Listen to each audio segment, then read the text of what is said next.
Kodak Black attacked Rihanna's Super Bowl show and said she was terrible.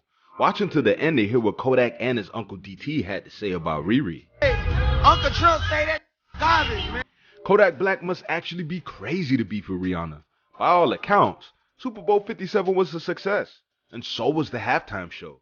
Rihanna performed for the first time since 2016, and what better way to pop out than to do it at one of the biggest annual events, Super Bowl time. She had fans in Barbados singing along to her hits, and even revealed her second pregnancy. However, despite how much everyone else enjoyed the show, one popular person candidly spoke about their dislike for it, and it wasn't Kodak. So Kodak, huh? Donald Trump got on his social app Truth Social to share his thoughts on Rihanna's halftime performance. And to keep it simple, he hated it. I mean, the guy absolutely trashed the performance. Trash. He even took a jab at her clothes.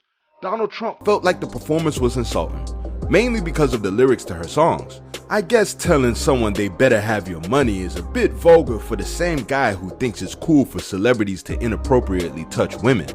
Would you even assume Donald Trump to be a fan of Rihanna anyway? Rihanna. You'd probably think Kodak Black would be more of a fan like almost everyone else. That didn't seem to be the case that night either. That's a Kodak moment. Kodak went on Instagram to talk to his supporters about the performance. He was at the Super Bowl, so he got first-hand experience of everything. However, it seemed like Kodak was co-signing Donald Trump's criticisms, repeating what he said with simpler words. It's garbage. He even called Donald Trump Uncle Trump. Uncle? Kodak Black giving an even more unfiltered interpretation of Trump's review was similar to the Obama's anger translator on Key and Peele. Just see what happens. And to be real, it could have been worse. Kodak has had multiple situations where he spoke up on other celebrities that got him in trouble, especially female celebs. Remember Lauren London?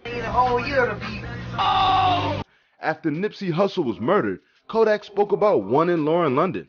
Next thing you know, he was flooded with disappointed, disrespectful, and threatening tweets and videos that carried on for months.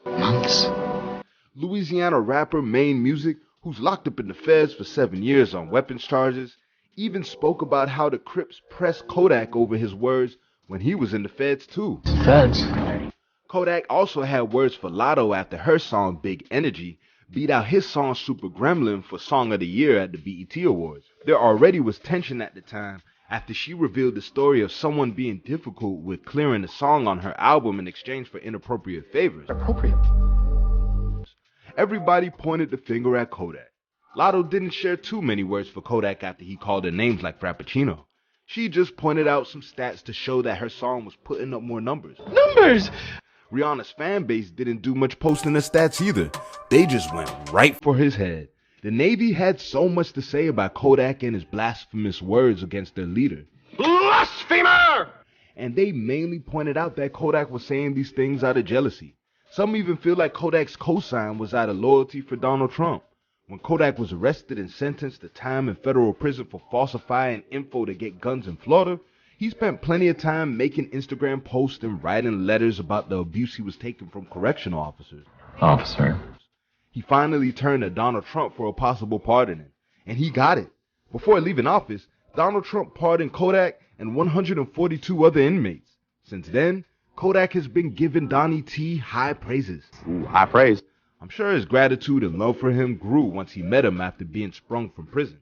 I doubt Kodak decides to fight against the Navy. There are a few stand bases no one wants to meddle with, and the Navy is one of them. You can bet that they'll be jumping Kodak for at least a week. For a week, at least.